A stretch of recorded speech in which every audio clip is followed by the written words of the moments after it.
Hi there!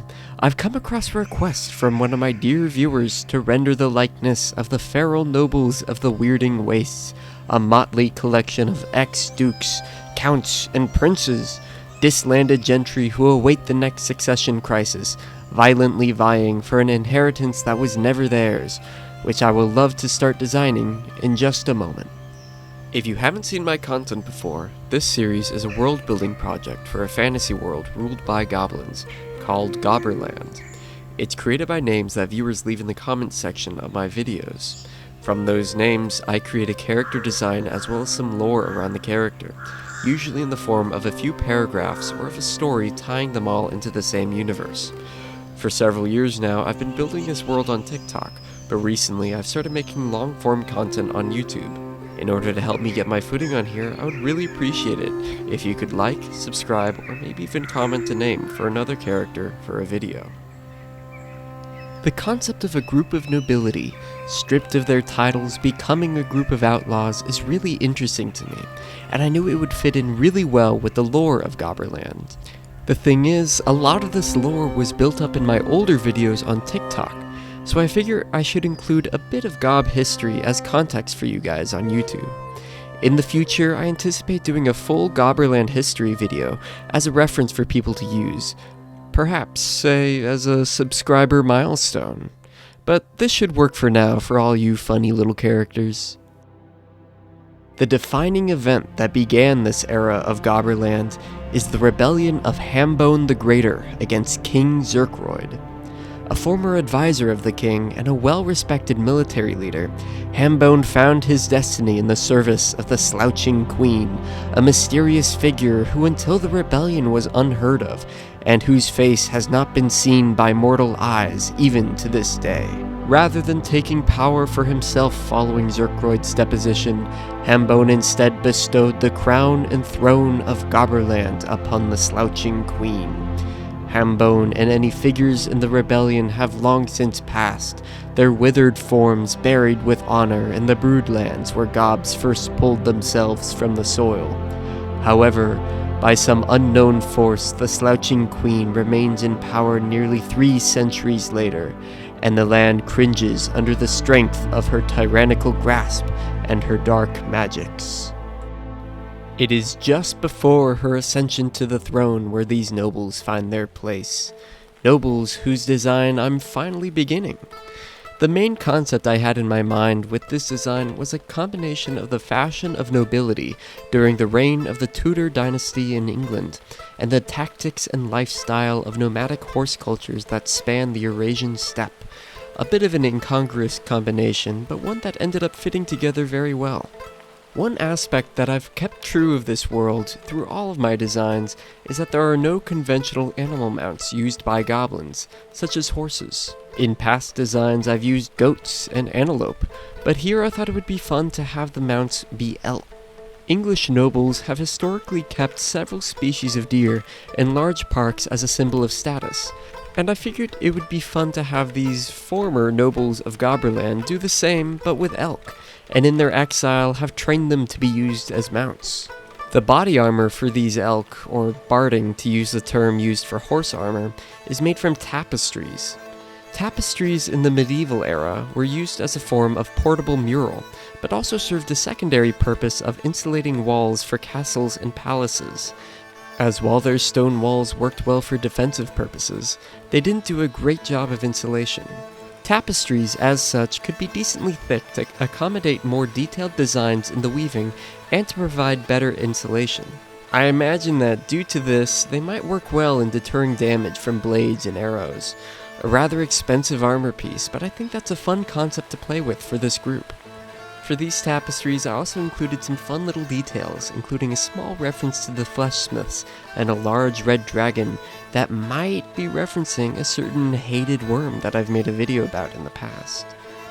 For the nobles themselves in this design, I make repeated use of specific elements, such as lace and gold embellishments to their outfits, contrasted by grey, presumably fine steel armor, that was probably just kept in the royal palace on display. I imagine that each of these characters are representational of the larger culture, and the possible military roles members of this group of nobles might occupy in combat situations. On the left here, we have a mounted archer wearing a masked helmet generally associated with Cuman and Kipchak soldiers. These were two nomadic Turkic people groups that inhabited the Pontic-Caspian steppe during the Middle Ages, and comprised a tribal confederation known as Cumania, which dominated the region for several centuries. I have this mounted archer relatively lightly armored, his only protection being his masked helmet and a series of steel discs that cover this exceptionally poofy left arm sleeve, and an ermine cloak covering his right. The middle figure I imagine as another archer, though this one on foot. She wears a grand dress and a lot of jewelry with a very pronounced veil, which were common in medieval England, though didn't generally provide as much coverage as seen here. The figure on the right is another mounted warrior, though this fella is a lancer, equipped with a long spear and a shield, wearing much more armor than the others, as he's the most likely to face enemy blades. As I began coloring this trio, I ran into a slightly difficult issue, as I felt they were beginning to look too bright. I wanted them to look brightly colored, as textiles in the Tudor period were quite bright and almost garish, contrasting contemporary drab depictions of medieval fantasy. However, I had gone too far in making them bright, and they had begun to look almost cartoonish or even Christmassy with their bright reds and greens, as well as the elk, which might evoke imagery of reindeer. I ended up redoing almost all the color in this piece, dulling certain elements down while emphasizing others. My next major challenge was placing this trio in a scene.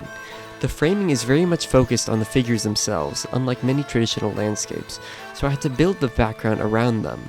I ended up basing the landscape off of the Central Asian steppe, with this wide open field rising up into distant rocky mountains. I actually had a lot more fun than expected with this bit, playing with atmospheric perspective. This is a principle in art where the farther something is away from you, the more atmosphere exists between you and the object. This atmosphere isn't perfectly clear and will obscure objects as well as changing their color. This is why distant hills and mountains look blue or purple, even if they're covered in trees. This way, an artist can define distance in a piece without needing an object for scale. And with that, we should be done with this trio, and on to the story of their people.